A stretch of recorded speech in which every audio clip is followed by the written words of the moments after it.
Hi hello friends, நாம் இந்த வீடியோவில் வந்துட்டு என்ன பார்க்க போகிறோம் அப்படின்னு சொல்லி பார்த்தீங்கன்னா, 6ஆம் வகுப்பில் வரலாறு என்றால் என்ன அந்த யூனிட்டில் அடுத்த ஒரு 5 கொஸ்டின் தான் வந்து பார்க்க போகிறோம். இம்பார்ட்டண்டான கொஸ்டின்ஸ். இதுக்கு முன்னாடி வந்துட்டு நாம் 2 பார்ட்ஸாக வந்து போட்டிருக்கோம். சரிங்களா? இதுக்கான ஃபுல் வீடியோவுமே வந்துட்டு நம்மளோட சேனலில் வந்து அப்லோடு பண்ணியிருக்கோம். உங்களுக்கு வேணும் அப்படின்னு சொல்லி நினச்சிங்கன்னா அந்த ஒன்லீனியர் கொஸ்டின்ஸை வந்துட்டு நீங்கள் போய் சேனலில் பார்த்துக்கோங்க. சரிங்களா?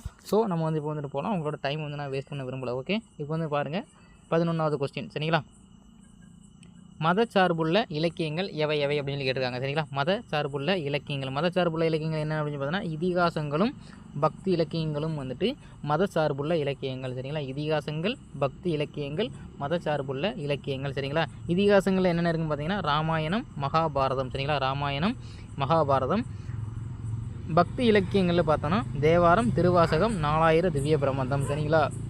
பக்தி இலக்கியங்களில் தேவாரம், திருவாசகம், 4000 திவ்ய பிரபந்தம். சரிங்களா? அடுத்து பாருங்கள் 12வது கொஸ்டின். சரிங்களா? 12வது கொஸ்டின், கற்கருவிகளை பயன்படுத்துவதற்கும் எழுதும் முறைகளை கண்டுபிடித்ததற்கும் இடைப்பட்ட காலம் எந்த காலம் என்று அழைக்கப்படுகிறது?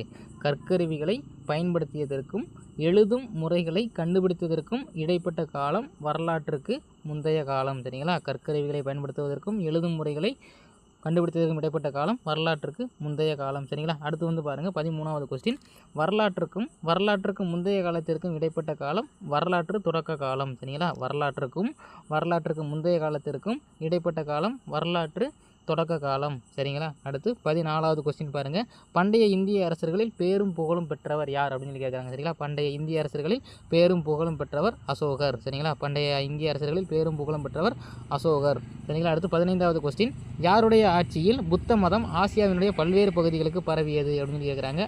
அசோகர். சரிங்களா? யாருடைய ஆட்சியில் புத்த மதம் ஆசியாவினுடைய பல்வேறு பகுதிகளுக்கு பரவியது? அசோகர். சரிங்களா? ஸோ ஓகே ஃப்ரெண்ட்ஸ், இதில் வந்து நம்ம வந்து ஒரு டாப் 5 இம்பார்ட்டன்ட் கொஸ்டின்ஸ் வந்து பார்த்துருக்கோம். ஸோ நெக்ஸ்ட் வீடியோவில் வந்துட்டு இன்னும் ஒரு 5 கொஸ்டினோட வந்து உங்களை சந்திக்கிறேன். சரிங்களா? ஓகே, டாட்டா பாய் பாய். இன்னும் நிறைய வீடியோஸ் வேணுன்னா வந்து நம்மளோட சேனலை வந்து நீங்கள் வந்து சப்ஸ்கிரைப் பண்ணி வச்சுக்கோங்க. சரிங்களா? ஸோ நெக்ஸ்ட் வீடியோவில் பார்க்குறேன். டாட்டா பாய் பாய்.